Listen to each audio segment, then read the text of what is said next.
Hello, everyone, and welcome to this episode of the OCNJ Local, your podcast for everything happening here in America's greatest family resort. We're your hosts, Dominick Dougherty and Drew Fasy. And we are your local guys. Drew, man, beautiful Sunday today. No Eagles, so we're using our time productively. Let's say. Yes, it is kind of nice having a Sunday off. It has been nice. I did some yard work yesterday and did some stuff inside today. Wish I would have got outside because it's another one of these beautiful 60+ degree November days. It is. It's a nice day out there. So you're heading out of town next week, huh? Yep. This week, heading to Colorado for a week. A week? Wow. Yeah, 6 days. 6 days, almost a week. 6 days, 7 nights. So, no, man, it's good to be back here trying to get things a little bit more scheduled. Got some big stuff coming up here in the next couple months, so trying to get a little bit more organized, to say the least. So, Drew, man, we got any shout-outs for us today? We do. First is not a shout-out. It's actually you and I, and we would like to share our heartfelt condolences to the Donahue family for the loss of Cindy Donahue. Cindy was just a warm and wonderful person, and we mourn her loss along with her husband, Greg Donahue of the Ocean City School District and OCYAA fame, along with the daughters Erin Porter and Krista Mazzatelli and their entire family. Very sad loss. Yeah. We do have a couple shout outs. First shout out is to Ocean City High School alum Summer Rymette. Summer is a junior at Monmouth University and recently won the CAA Attacking Player of the Year award in soccer. At OCHS, Summy was a 4-year starter and is a record holder for 131 career goals, 62 goals in a season, and 6 goals in a game. So congrats to Summy. Now, we've talked about her mother before being an outstanding soccer player in high school and in college. But I think Summer's success is unrelated to that. I think Summer's success is related to me teaching her swing ball at a young age. The fact that her mom, scored a gazillion goals in high school and a gazillion goals at my alma mater, Westchester University, really has nothing to do with Summy's success. It's all me teaching her swing ball. I'll agree with that. Genetics played no factor. Zero. In her success whatsoever. None. So congrats to Summy. She's a great kid. Yes. Also want to congratulate Mainland Regional High School football team for winning the South Jersey Group 3 championship. Second year in a row. They will play the Central Jersey Group 3 champion Somerville at Somerville this coming Friday night. And if they're successful there, they go on to play in the Group 3 state championship against the winner of the 2 North Jersey champions who play this Friday. So very nice. Congrats to Mainland and good luck to Mainland. Somerville's a cool stadium. We went up there when they played Ocean City in the second round, and it's a cool spot. A little bit, I don't know how it's considered Central Jersey. If you ask me, if you're 20 miles from Jersey. If you're 20 miles from New York City, that's North Jersey. And if you're on 287, that's North Jersey, but that's just me. But no, that was a quirky alignment in my opinion. Hey, but it'll be congratulations to them. Great feat. I believe last year they were Group 4, and they regrouped and went down to Group 3, but nonetheless, still champions again this season. So good for them. Speaking of champions, I got some shout outs too. My first shout out, we'll stick with the football theme, be to the members of the Ocean City High School football team that got the honor of being first team West Jersey Football League all conference selections. So you have first team West Jersey Football League all conference selections. You had linebacker Tommy Grimley, defensive tackle Anthony Gasparovic. Sorry, Anthony, if I said your name wrong. Wide receiver JP Forrester, defensive back Ryan Hendricks, and offensive lineman Clifford Dykes. So shout out to those guys for being named Dirks. Sorry, Clifford Dirks. Sorry, Clifford. I knew I should have got that right. So all had outstanding seasons. Every one of those kids. Yep, and that's why they got that honor. First team West Jersey Football League all conference. So good for them. Congratulations. And then honorable mentions were Luke Holmes and Joe Pancoast. So congrats, guys, on a great season and well-deserved honors. Yep. And then my other shout out is to the Ocean City boys and girls cross-country teams on amazing seasons for them. Both the boys and girls won the South Jersey Group 3 championships, which led them into states where the boys got second in Group 3 and the girls got third, which then allows you to go on to the Meet of Champions, where the boys took 9th and the girls took 7th. So outstanding. Cross country is a little bit different than football. It's a little bit easier to get a lot of people on the race course at one time, as opposed to on the football field. So when you win when you get second in the Group 3 state championships, that's all of the groups all at one time. So they're the second best Group 3. The boys were the second best Group 3 team in the whole state. The girls were the third best Group 3 team in the whole state, north, south, east, west, central, northwest, whatever division of Jersey you have now. And then when you go to the Meet of Champions, that's all groups, north, south, 1, 2, 3, 4, non-public, A, and B.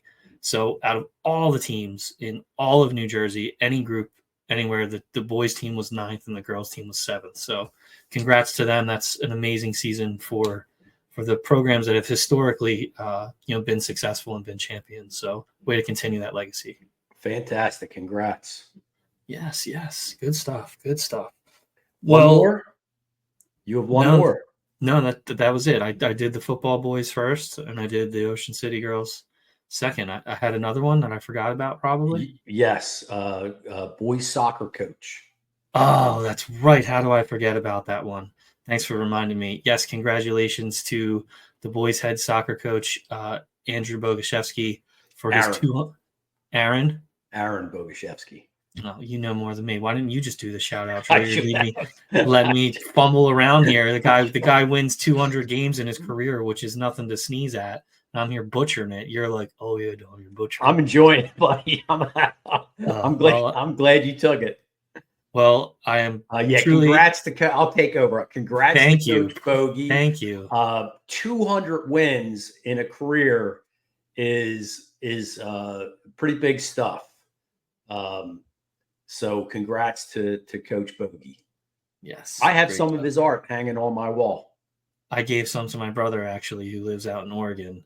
And he's like, oh, this is awesome. And he'll send me pictures of one of his cool beach scenes where he's got different people doing different outrageous things. He'll send me pictures from time to time of a new crazy character he finds on the beach.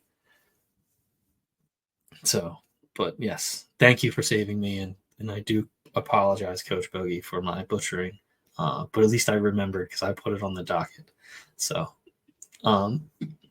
anyway, today we have a couple special guests with us, taking a little bit different approach to the news lately here.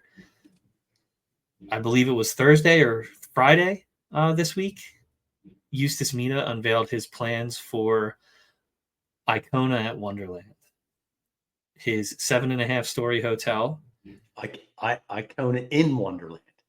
I apologize again. Hycona in Wonderland. His 7.5-story hotel in the footprint of what is now the closed Wonderland Pier.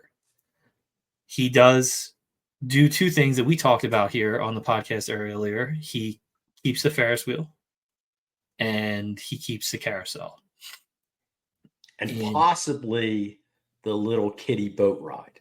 Yes. So there are some changes. He turns the Ferris wheel so that it runs east and west as opposed to north and south.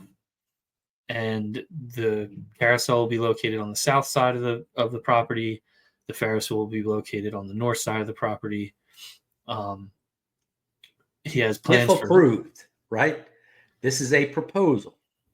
His proposed plans.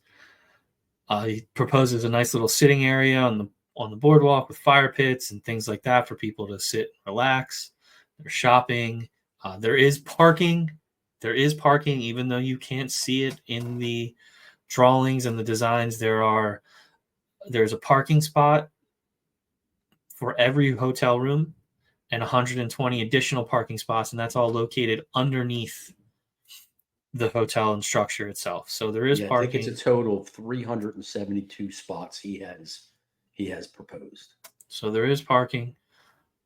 Now, it is no.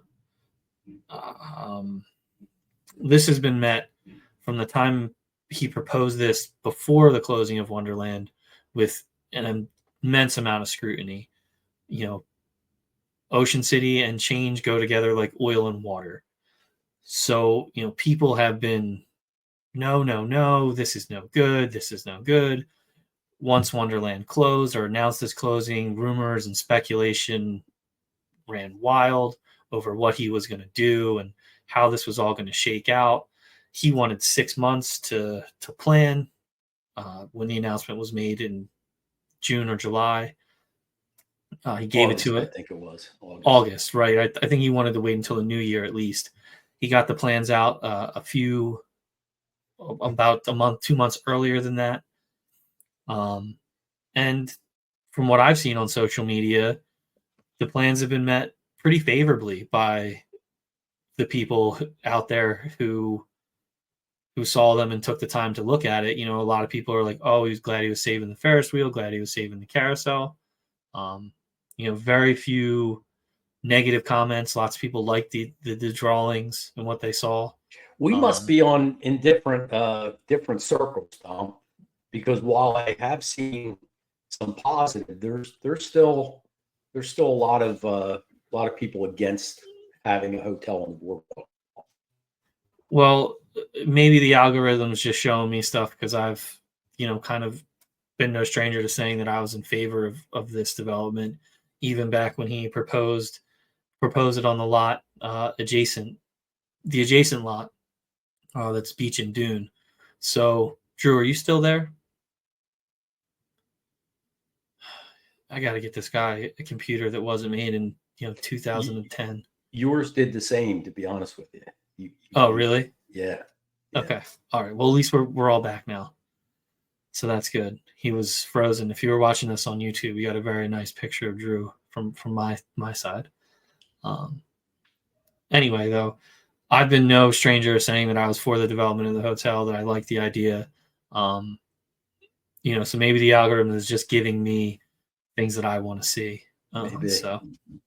But needless to say, when this all came about and it came to light that Wonderland was closing, a group in particular popped up called Save Wonderland. If you go in these threads where the plans are posted, you'll see comments from their group.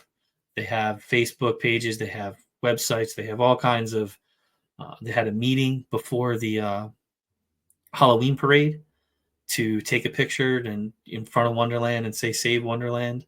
So they're an organized group. They're out here doing their best to save Wonderland and preserve this piece of Ocean City history. So joining us today is going to be two members of the group, Bill Merritt, and Helen. Sorry, don't let me. Struckman. Helen Struckman, thank you. So we'll be right back with Helen and Bill, and they're going to let us know a little bit more about what is Save Wonderland, what their ultimate goal here is, and possibly what their plan is to help save this iconic piece of Ocean City history. So we'll be right back.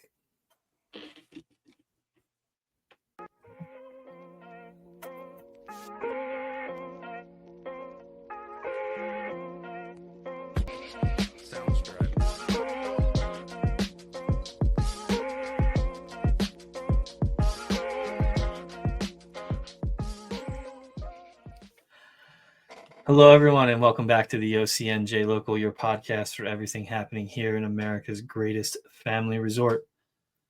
On with us now are two very special guests.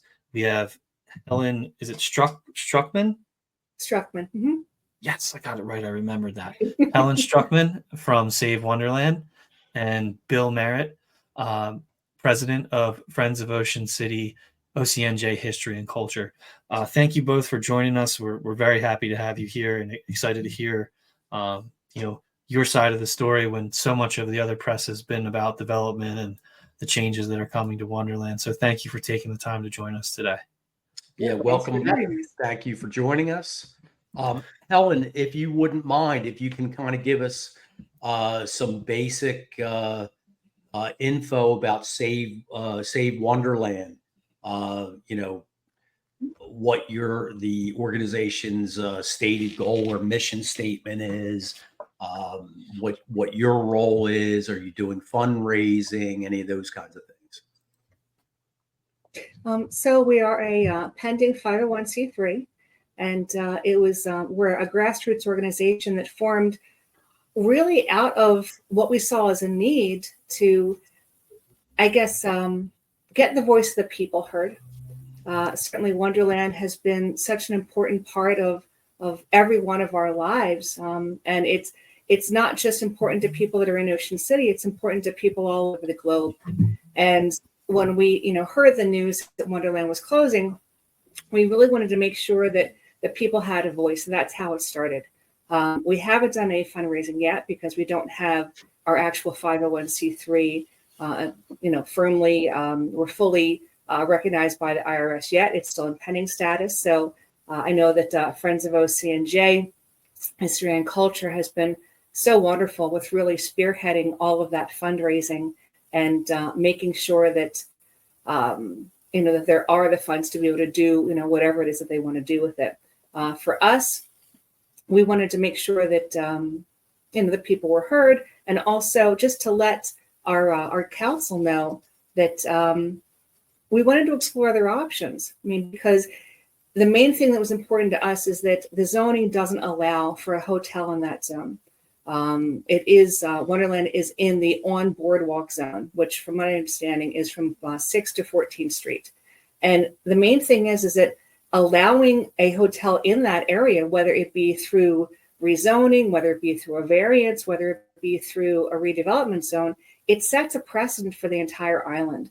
And the bottom line is it sets up a no-win scenario for the people of Ocean City, and it's also for City Council, in that if they allow that redevelopment zone, then there's nothing stopping future hotel developers from saying, well, you know what, we think that this area is in need of redevelopment, and therefore we would like to have our hotel as well.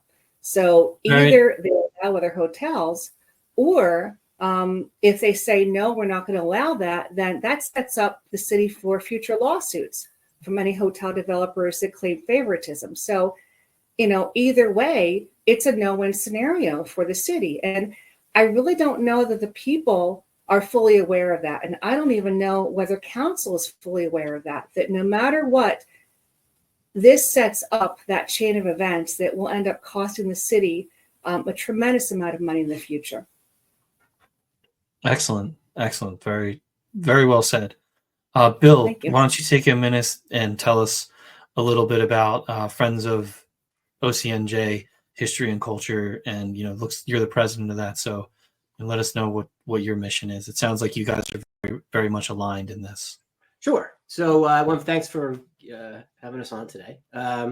So Friends of OCNJ History and Culture was formed actually over the summer. And our purpose actually had nothing to do with Wonderland really at the beginning because it was before all the Wonderland stuff popped up. But really, we emerged out of a Facebook group that was focused on the old homes in Ocean City. There was a bunch of it that kept. I got one. So do I. We were trading or posting pictures, and people were commenting. And we did one of those things that sometimes people on Facebook don't do, is we actually came out from behind our computers and went out and met the people that were posting the pictures. And we realized that we had a common interest, right? Which was to raise the level of appreciation for the old homes and the history in Ocean City. It's not really a valued part of the city. I always use the example of, if you look at the visitor's guide for Ocean City, the historic preservation district is not on the visitor's guide. The recycling center is, but the historic preservation section is not. Which I actually stood in front of the historic preservation committee and said, "What's going on here?" We formed this organization with the idea of raising the appreciation level around the old homes, because there's still a lot left in the town. You see a lot being knocked down, but there's a lot left. I'm rebuilding one now on Ocean Avenue, which has been a lot of fun. With the idea being, first you build appreciation, then you build a community around the old homes, and then I think that's when preservation steps in. But it steps in because people want to do it, not because government mandates it, right? And so, we're established 501c3. We do fundraising for our own organization for the things that we do, because we do house tours, we do garden tours. We have a database of older homes that we have people can click and see pictures of their houses. And so there's a lot that we're doing. But we moved into the Wonderland fray because we had to, right? Because it clearly is a huge part of the city's history and its culture.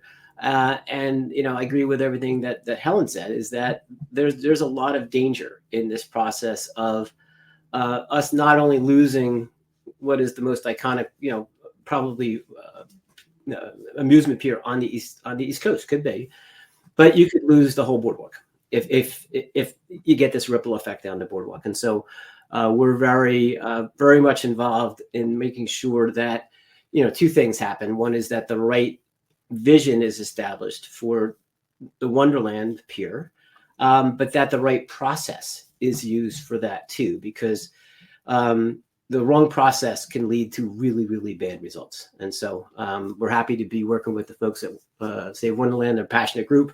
Helen's doing a great job, and I think we're going to put forward some very interesting and compelling options for council to consider. Awesome. So I guess this is for you, Helen, or maybe for both. So help us understand and what is the stated goal of Save Wonderland? What's your mission statement? Mm-hmm. What would you like to see happen? Well, the main thing is to have a thoughtful approach for considering the future of the island. I mean, Save Wonderland, it's not just about specifically the amusement park. I mean, that certainly is the focal point. It's what is easy for people to understand, but it's so much more than that. It really is about preserving the culture of the entire island. I mean, Ocean City is not just America's greatest family resort. It's also America's last family-friendly city.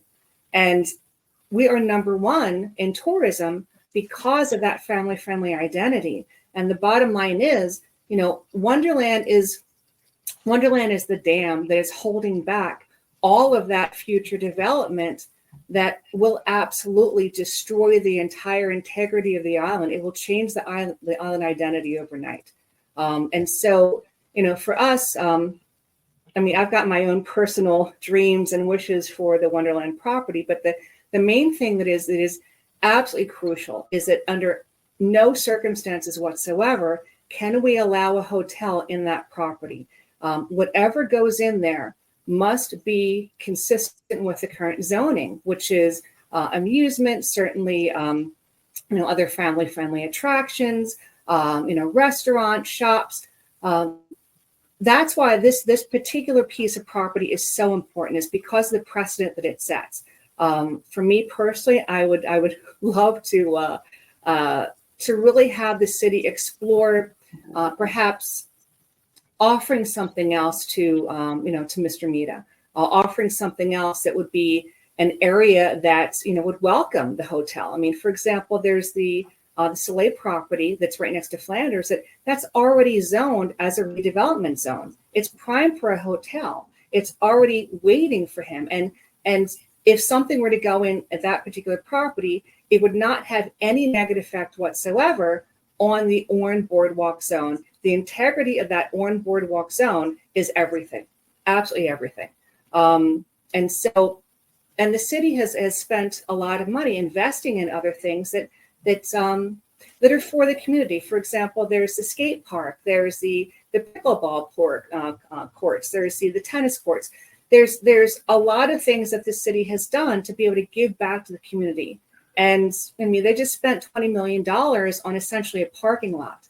It is absolutely absurd to me that they didn't spend, that there wasn't even a consideration of purchasing the Wonderland property and being able to revitalize it. I mean, if it was for sale for $8 million, why didn't they at least explore that? And so we haven't even really done any type of mass fundraising, nothing like that.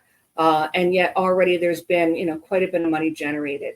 And so my personal vision, my personal wish, if you will, would be that, we could find another suitable property for Mr. Mita, where number one, he'd be able to have the size hotel that he wants to have. It would be welcomed by the community. Everything would be great. And then we'd be able to have true nonprofit fundraising, certainly a combination of that, along with preservation grants, along with perhaps city funding, to be able to have something like the convention center in Cape May. Beautiful, gorgeous facility that is able to have perhaps the old rides, certainly a second floor that would have grand ballrooms, restaurants, something that would be a four-season facility that could be utilized and loved by the entire community. These are the things that aren't being explored. They haven't even been proposed by anyone else. And yet it's just been shut down and saying, no, we need a hotel, we need a hotel, we need a hotel. That's absurd. Hotels do not bring tourism. Attractions bring tourism. And so for us, we would love to have these ideas explored that actually bring back to the community. The third floor could be conference centers, things like that. If I may interject. So the Eustace Mita is a developer and a hotelier. Yeah. And he owns the property. So of course he's saying hotel, right? Oh yeah. But you suggesting? I'm sorry. I was going to ask, are you suggesting that the city purchase the property from Mr. Mita, or is the goal of Save Wonderland to purchase the property from him? I think it would be great if the city were able to purchase a property, perhaps along with, like I said, nonprofit funds, private funds, preservation funds. I think there's so many different options. For example, the city themselves, could own the building, and then they could actually lease space to various vendors inside. There's so many different ways that this could work. They don't have to run an amusement park. Everybody seems to think that, if the city were to buy it, they'd have to run an amusement park. Absolutely not. They can simply lease that space to, for example, Playland or Storybook Land or another venue, perhaps Steel Pier.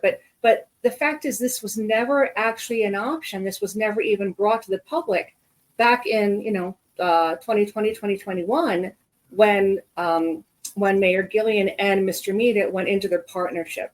And here's the thing that kind of gets me, and that is that we, the public, were never told that Mayor Gillian actually sold the property to Mr. Mita. In fact, it was always presented as a partnership. And the public was told that Mr. Mita was going to be brought in as a partner to be able to reinvigorate Wonderland. That never happened. So that's some of my concerns. So Cheap to my sale. question is, you know, as far as the public being notified of things like that, you know, this is a privately owned property. Yep. And, you know, does the public, does as a business, do they really have to convey what the deal was behind closed doors? You know, we all know that in the last mayoral election, the, you know, the mayor Gillian's opponent proposed, said, "Hey, this is what we got," Yeah. and everybody kind of was like, "Oh, whoa, I don't know what you're talking about." And now here it is. So, like, Yeah. I guess my real question is, and I'll defer this over to you, Bill. Like, do they have to convey, you know, that what the partnership really was? You know, why is that so important that they should have done that? Right. So look, I think some of the rear view mirror stuff is not helpful, right? We are where we are. And I think it's relevant only in the following way, right? If there's any continuing relationship between META and the mayor of a financial sort, that needs to be disclosed, because you can't have the administration negotiating with a developer when there is a conflict of interest sitting with the mayor. So to me, that's and I don't know that that's the case. How the deal came to be is not as important to me as where we go from here. And to me, the most important thing is, if you look at the demographics in Ocean City, it's obviously changing, right? You know, the stays for people are shortening because it's become more expensive to stay in Ocean City. We need to compete more with other venues along the Jersey Shore or other beachfront communities.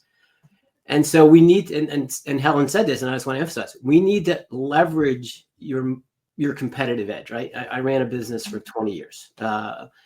And you always look to your competitive advantage. The last thing you want to be doing is coming up with a new competitive advantage. That's enormously hard. You want to go with the advantages you have. And the advantage that this town has is the family-friendly advantage. That is an enormous advantage. And there's really, to me, there's two components. There was really a couple components of that. We've lost one. Affordability was a major component of that. I think that's gone. The second component is no booze. And I think that's a strong component of the family-friendly values of the town. And we have to make sure that whatever happens here, we don't lose that. And the third piece is the board. I would say that would be number one, Bill. Yeah, no, I agree with you. I agree with you. It's the one that gets most people energized, and for a good reason, because it really does create a different atmosphere in Ocean City, and a really good atmosphere, right? Yes, it does. But the boardwalk it was always important. To me, it is now even more important, because you're not only going to need to attract people to come here for 2, 3, 4, 5 days, or maybe longer. You need to attract day trippers to the Ocean City beach, right? Just like you attract them to Hershey Park or Dutch Wonderland, or, you know, whatever park you want to think of. So that boardwalk needs to be top notch. It needs to be top notch. So, and luckily, it already is a really good boardwalk. And again, go back to what I said. You want to make your competitive advantage better. So when I look at what's going on with Wonderland, I go, okay, what we want to get out of this is an even better boardwalk. And that's going to be a challenge, because notwithstanding the fact that it didn't have the greatest investment over the last couple of years, Wonderland still served an incredible purpose. It was the reason we call it was the reason people turned left. It's either left off the Parkway or left off 9th Street, because that's where your kids were going. And you walked past every shop, every t-shirt shop, every pizza shop, every coffee shop. And I did it 3 nights a week. And I don't even have kids. I have kids. They're in college. They, you know, I rarely see them, right? But they worked the boards for years. My sons worked the boards for years, and they would tell you this, is that's why those small stores are successful. It's the onesie twosie purchases that happen all night long, because people are on their way up to Wonderland and on their way back. So first, the traffic it generated. Second, It was the place for kids. Yes, there are other places on the boardwalk where kids can go, but I tell you, that was where the kids felt the most safe. It was their environment. And and third, there was this almost whimsical nature to Wonderland, right? It was a large structure, but it kind of had this light feeling to it. You need to, for the Ocean City Boardwalk to be better than it was before, you need to make sure you bring back all of those components and more. And so that's the challenge that we have. And so what our organization is, we have some ideas on how you could do that. We don't presume to be boardwalk planners. We've got a lot of smart people in our organization, and we've reached out to architectural firms and financiers and a bunch of other people to get information. But we, just like Helen said, there needs to be a conversation, but the conversation is not around building a hotel. You don't need hotels if you don't have attractions. You need hotels if you have great attractions. And so that's where the focus needs to be, is taking the situation, which is very unfortunate, and go back to where we started this question. In some ways, I don't care how we got here. We're here. And let's take rear view mirror off and just look forward. Well, Bill, I commend that view. That was a very great answer to that question. I agree with that. Yeah, because we are here. As far as the visions go, I think you hit the nail on the head when you said you got to replace this property with something that's going to be better than what it was. Why, in a sense, do we feel that this beautiful luxury hotel, that the Drawling Show, isn't necessarily the right thing for that property? Yeah, I'll take this one, and then okay. We'll alternate as to who goes first and the other person. You take this one, Bill. So a couple reasons, right? And first is, resorts by their nature don't generate traffic. Resorts capture people. That's how they make money. Think about it. They make money because you eat there, sleep there, swim there, drink there. You do everything there because whoa, don't drink here. Hey. Well, we'll come back to that, but we'll leave that off to the side, because that's a third rail item that I don't want to distract this conversation, right? So resorts, that's what resorts do. So I'll give you an example. My brother goes to the Icona Resort in Avalon every year. He's been doing it for the last 10 years. He never leaves. He goes there, checks into his room, and never leaves the resort, ever. And I know why, because, and it's not that he's lazy, he's energetic like I am, but that's the design of a resort. So if you think about it, is the difference between that and Wonderland. They could not be more different.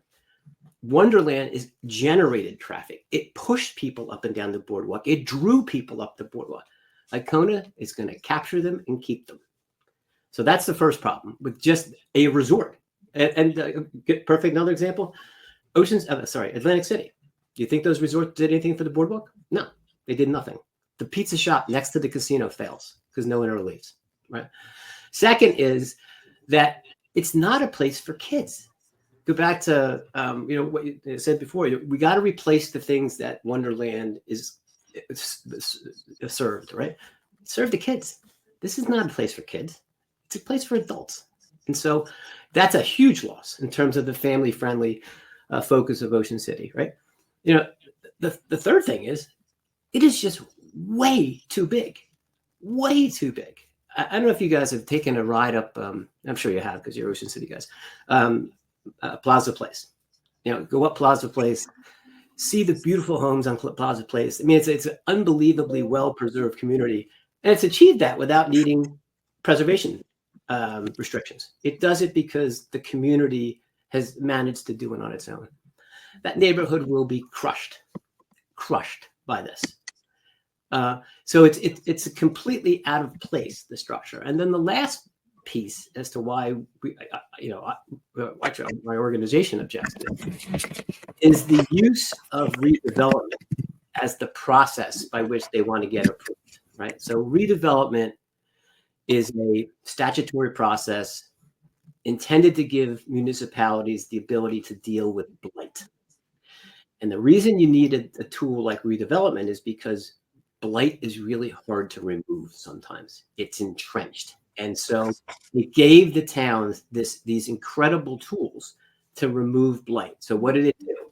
It removed any of the zoning and planning restrictions as to the redevelopment zone, removed any issues or any constraints around historic preservation. It said, sorry, all of that's going to have to stand back because we need to do something with this section of the town.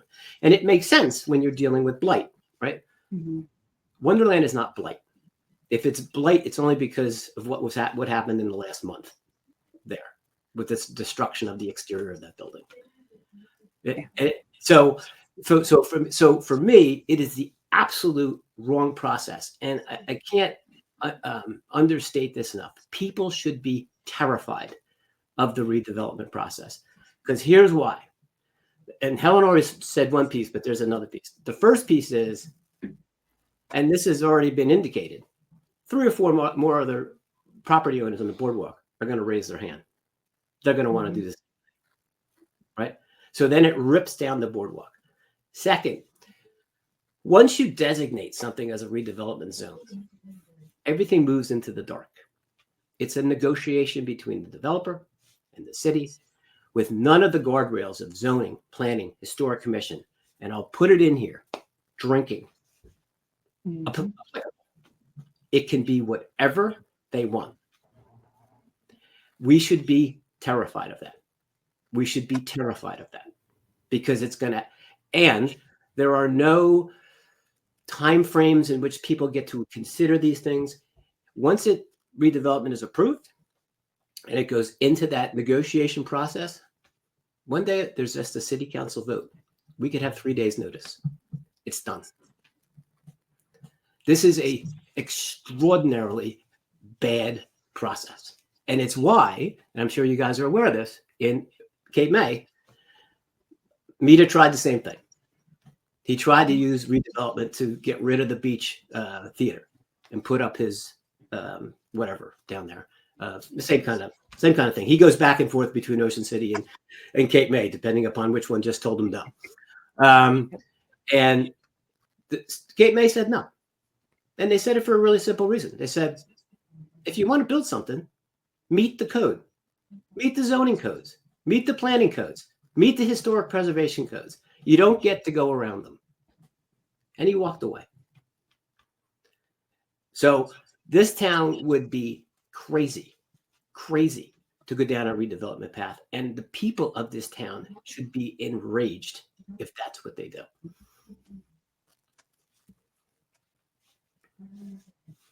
Great answer, Bill. Yeah, I'm not really sure where So when where to go. Dom and I Mike dropped that one. Yeah. I agree with you. I think Dom and I talked about this last week, that the Mr. Mita going the redevelopment, or asking to go the redevelopment route, let's be clear about that, is pretty slick. Yeah. Right. It's pretty slick. It does give council some overview, but you're right. It removes all of the normal processes of any development. Right. Yeah. The one silver lining in it, and I'd say this by no means justifies it, but at least it's something that I would will utilize if we have to, put it that way, is there's a very strict definition of what meets redevelopment, and for a reason, right? And it makes complete sense. If you think about the power of the redevelopment tools, they're like nuclear weapons, right? You don't want them to be deployed anywhere, anytime. They really need to be constrained in where they get deployed. And there was a Supreme Court case from April of 2024 that really tightened up those rules because they were being misused because they saw this as an avenue to kind of just do whatever they wanted to do without needing to have a lot of public input. And among the things that you need to do now is show a very close connection between, what you're claiming to be blight and public harm. And to me, that would be almost, I don't even know how they would do that here. So while it's the absolute wrong process, and I think people should be really, really afraid if they go down this path. The legal challenge that can be brought is very strong. And so, we've got a backstop. We don't want to have to use it, but we will if we have to. So, again, very well said. And thank you for the information. It's one of the things I don't think a lot of people know about. Helen, I want to kind of direct this question to you, and then maybe we'll start to wrap up after this question just for time. All this has been great. It's been awesome. When I hear Save Wonderland, I think, saving the structure, keeping it as it is, rides, amusements, all that stuff. When I think saving all the rides, right? That's what I envision. And I think that's what a lot of other people think too when they hear Save Wonderland. When you first started talking, though, you had a lot of different things. You hinted at a lot of different visions that you had. You're not necessarily saying, hey, let's keep this the way it is. Let's do something possibly bigger and better, like Bill was saying. So just kind of hint a little bit more about what that is and some of the things you would like to bring into the discussion as to what to do with that property. So as far as the whole concept of Save Wonderland, and we have put this on our Facebook page, is that Wonderland is not just the pier. Wonderland is the idea of the culture of Ocean City. I mean, that's what this really is about, is that, Wonderland is Ocean City, or Ocean City is Wonderland. It's Wonderland for the entire country because there's no other place like it. There's no other place that I know of where, kids can still ride their bikes, unattended. Where, people can feel really comfortable and safe walking their dogs in the middle of the night, where, total strangers are just, riding up and down the streets, just waving at total strangers on their porches. I mean, Wonderland. Safe and clean, right? Yes, exactly. That's what surveys have shown. People love about Ocean City is safe and clean. Yeah, it's a place of magic. And I think that, Wonderland happens to be the focal point of that magic, especially for my generation. I'm a Gen Xer, and, most of us, grew up, going to Wonderland. They have their memories of when they were children, and they bring their children, they bring their grandchildren there. And so, certainly it's that place, but it's also the symbol of the magic that people feel coming to Ocean City. I mean, people come from all over the country. I've got family that they come all the way from Michigan to be able to come to Ocean City. They could go to Italy, they could go to Europe, but they come to Ocean City specifically for that magic. And so Wonderland is that magic.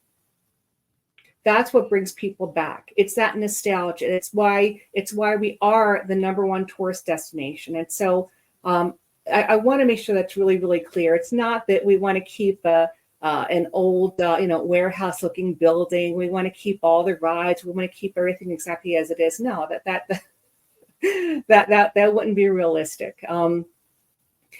What would be much, much better, like Bill has been saying, is that we have an opportunity to really think about what is going to be the future of this island.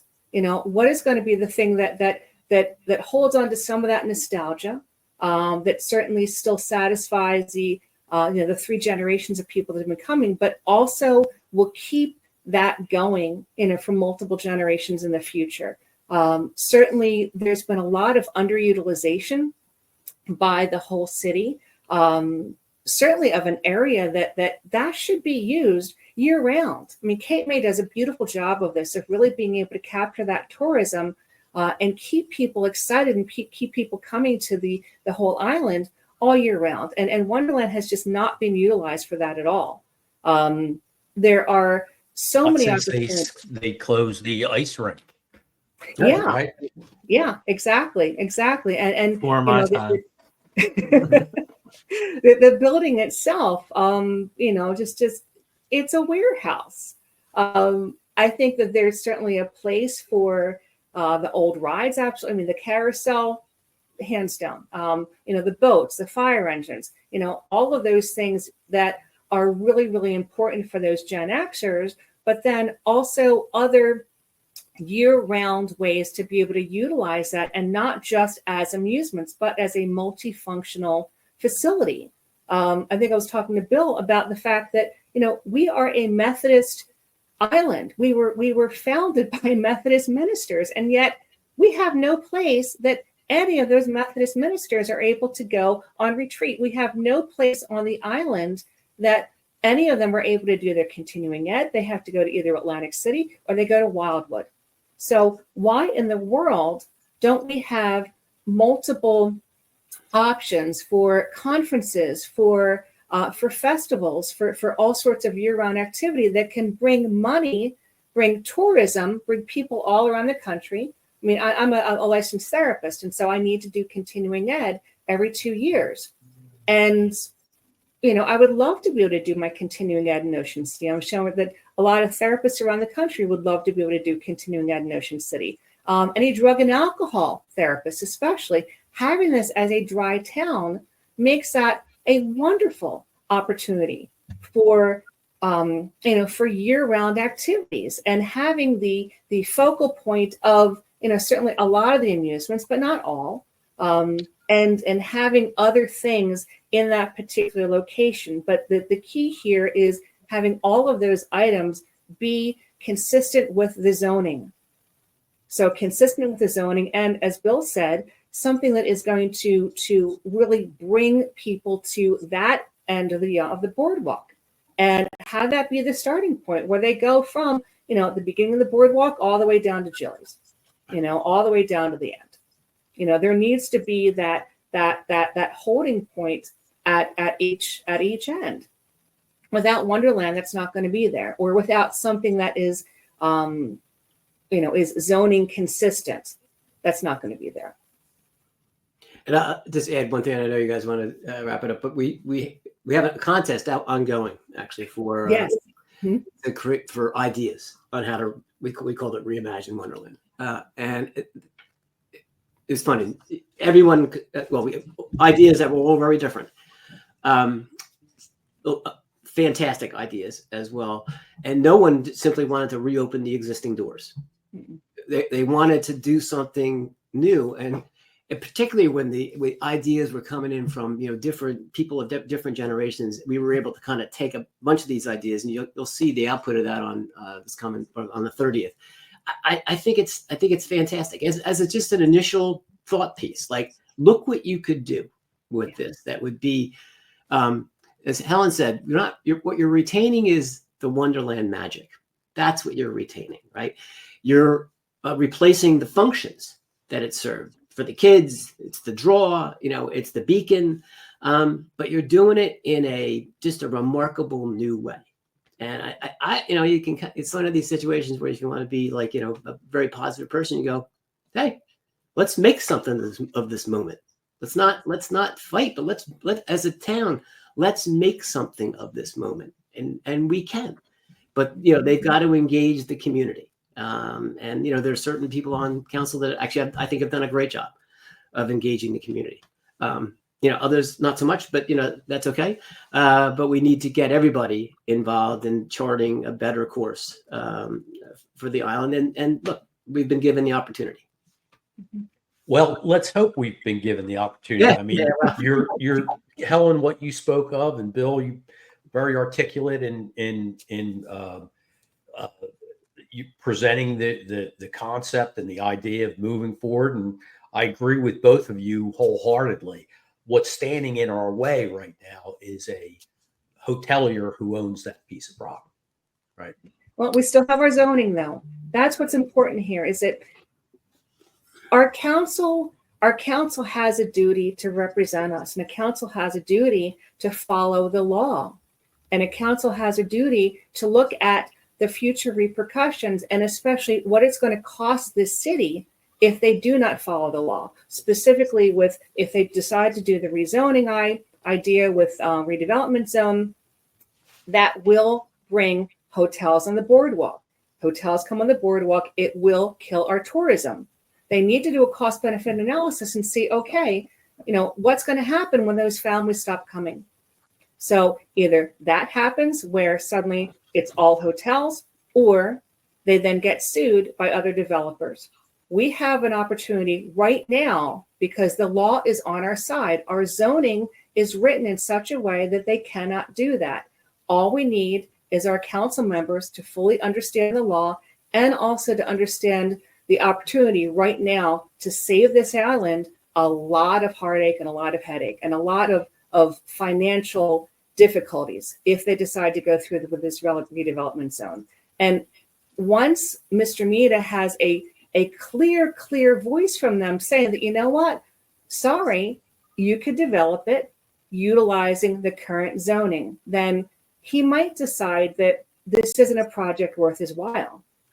He might decide to, sell it back to the city, sell it to a nonprofit, or he might decide to do something that is actually consistent with the zoning. But the bottom line is we cannot allow him to have these exceptions.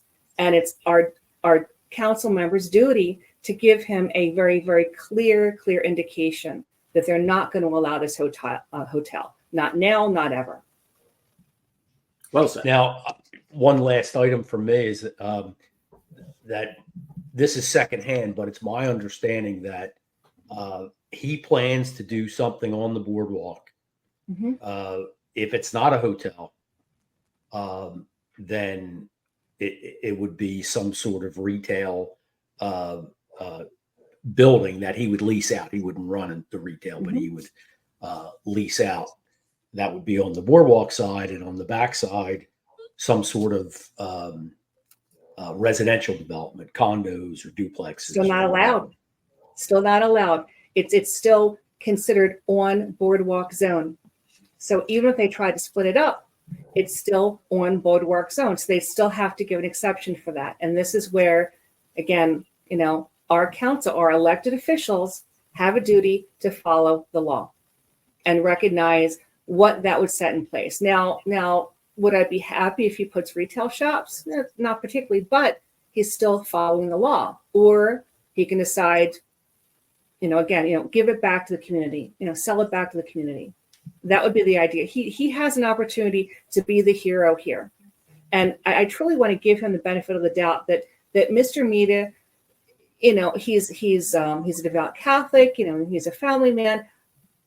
I truly want to believe in my heart that he does not know that he could literally be the man that brings about the death of Ocean City. I don't think that he would want that. I don't think that he would want to know that this city changed because of him. But that's what's at risk here. And I think that truly knowing that he might decide to do something else. And I've looked at the parcels that the city owns. The city owns a lot of property. And I think that it would be very, very possible to have some sort of a land swap where he could have a different piece that the city would be welcoming, that wouldn't affect on boardwalk zone, wouldn't affect the city in a negative way at all, and would actually give him more property to work with. He'd be happy, the city would be happy, the people would be happy. I think there's a lot of opportunities here, but I don't know that people have been looking at it creatively yet. Not yet. Right. And I think the creativity starts once they give him a hard no. That's exactly right. Yeah. Once he knows absolutely emphatically that no, this is not going to happen, that's when they start exploring other options. So, not to honestly, this is it's okay. Joe's advocate is good. No, there's so many questions that you've raised here in my thinking, and I've been no lie, and truth be told, totally transparent. I've been totally for this hotel, even back when he proposed it on the adjacent lot. Mm-hmm. Would you still be opposed to the hotel at the adjacent lot if they did that land switch and put the hotel there, and then redeveloped Wonderland to keep its magic and have that property, like you said, would you still be opposed to it if we did that land switch? Just So, kind of. so that particular property is problematic because of the high school and because of the parking. Well, it's also It's not problematic in because of the zoning. tabernacle. It's problematic because it's beach and dune. Right. It's Yeah. it's considered sacred ground, right? It's because it's the line from the tabernacle to the sea. So I think there's a separate issue, but you know, Okay. look, I think that the opportunity here is for neither side, right? City to dig in, right? I don't think anybody gets anything from you. So, you know, is there opportunity to flex some things so that with the ultimate goal always being I think we always got to have the same North Star. The boardwalk has to be better. Yeah. I think if you maintain that as your North Star, so And then be protected. right, then, you know, if there was a swap with the Soleil property and he were to build his resort at the Soleil property, okay, well, maybe that's it. If you already have hotel development there, you have we essentially have a concentrated hotel section. Okay, maybe that's okay. You know, if there was other places where you could flex that, you know, yourself a little bit, again, but always maintaining the same goal. This has got to be a absolute world-class boardwalk, and there's. I don't know if you guys ever use. It's a funny thing. I use it all the time when I'm bored. Is Chat GPT, right? Just to talk to it, right? So I did this. I did this the other night. I just thought it was funny. I said, "Give me the elements of a world-class boardwalk." Mm-hmm. It spit out an unbelievable answer. And you know what? The one thing that was not on the list, hotel. Because and if you go back, it's very logical, right? It doesn't create foot traffic. Or if you do have hotels, it's kind of their setback, or they're things like the Harris House. I love the Harris House, is because the nature of those places is it's great to sleep in. You know, they're really nice. They're great places, but they push you onto the boards. That's where you want to go, right? So it's not to say that you can't have some level of development up there. It's just you have to. It always got to come back to that same question: is this making my boardwalk better? Is this going to, you know, and I think if you can answer that question, yes, honestly, okay, then I think it's something. And, you know, so I think that's, to me, you know, if you asked earlier, what's the mission of the organization? So we have a broader mission around the island, but with respect to Wonderland, it's really simple. We want the boardwalk to be better. Yeah. Awesome. I think that's a great answer and probably a great place to wrap up. Yeah, I think that's something we can all agree on. 100%. That's for you, Katie Grimm. 100%. She'll know. She calls me out for saying that all the time. Anyway, you mentioned that you had a contest to present ideas to Wonderland. How would people go about entering that contest? So you send I think it's Save Wonderland Contest at gmail.com. We'll send you there's a flyer that we have along. They just send us ideas in. And it's really ideas along a couple of vectors. Like, so it could be things like a redesign of Wonderland. So we have a couple of those, which is all different visions for Wonderland. We had a couple that were actually they were small ideas, but great ideas, like how to generate funds for Wonderland. I thought a very unique approach. I'm like, oh, I never thought of that. So the contest runs through November 30th. We're going to give out $3,000 in prizes. So people should shoot stuff in, can win some money. Yeah, definitely share that with us. You said now November 30th, you have an event that will be taking place. Where is that? Just give us little details. So if people listen and they want to come get involved and see how they can help, let us know and we can share that as well too. Sure. So it's at the Tabernacle Baptist Church, which is on West and 8th. That's right. And it's going to be myself, Helen. We've got other speakers that are going to be there as well. And it's really, I'd say, two things that we're going to cover in, or maybe three. Right? One is kind of just level set. Where are we with the city? And that means, like, where's Ocean City today? Like, what do we need? What does the city need, right? And the next is, how does what Eustace Mead is proposing, how does it compare? to that, right? And then last is our idea in terms, and we think our idea is better than what he's put on it. So, Well, we'll save that one for the meeting to get leave the cliffhanger for people, and that's so that's yeah. So and Saturday. it's 11 o'clock in the morning. It's on November 30th, which is the Saturday after Thanksgiving at the Tabernacle on No, not the Tabernacle. Tabernacle Baptist Church. Yeah, it's on Tabernacle West on the corner of 8th and West. That's right down the Plus street. mapping. Right down the street from my old home in Ocean City. So I think my son has a hockey game then, but I'll do my best to make it down there and introduce myself in person. Yeah, and we are zooming it, so if you ended up being at a hockey game and you want to multitask, you can do it. No. Well, Bill, Helen, thank you so much for joining us today. Thank you for shedding a much brighter light on your organizations, what your goals are, and what your real focus is here. With your efforts, much needed and much appreciated. So thank you. Yeah, thanks for being here, guys. And Appreciate it. thanks for having us on, and thanks for the conversation. It was great. Yeah, our pleasure. We're gonna wrap things up. For everyone here at the OCNJ local, I'm Dominick Dougherty, and that's Drew Fasy. And we are your local guys. Why are you laughing at me? You almost butchered your own name, Dom. Jeez. All right, very good. All right, guys. Thank you. Thank you. All right, bye-bye. Thank you. That's wonderful. And how can we get the tape?